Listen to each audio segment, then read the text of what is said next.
16%, 17%. Est-ce que vous êtes satisfait de ce score? On a un sentiment assez partagé. Partagé parce que pour nous, la préoccupation de la journée, c'était l'état sanitaire du pays.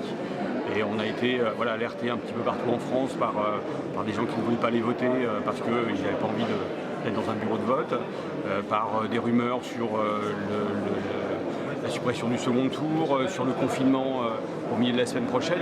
En fait, c'est ce qui a préoccupé notre journée. Et donc les résultats aujourd'hui, c'est 3 fois notre score de 2014.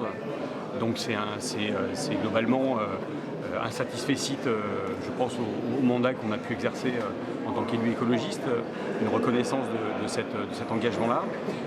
Et puis c'est aussi cette vague verte, même si elle va être un petit peu moins importante que ce qui avait été annoncé, même s'il y a des villes où les écologistes arrivent en tête comme Besançon.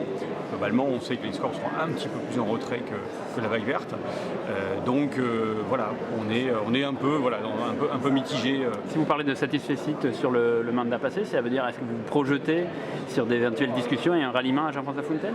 On discutera de toute façon avec ceux qui nous demanderont de discuter avec eux, que ce soit La Rochelle en commun, que ce soit Jean-François Fontaine. Et si Olivier Falerny veut nous rencontrer, on discutera avec lui, on est républicain. Et après, c'est le collectif qui décidera. Est-ce que Olivier Falerny vous a fait une demande de discussion? Non, pour l'instant, on n'a pas eu de demande de discussion. La seule demande de discussion, c'était Jean-François Fontaine, bien sûr. Quelle est votre position personnelle sur ce sujet? J'ai été toujours assez clair pour moi.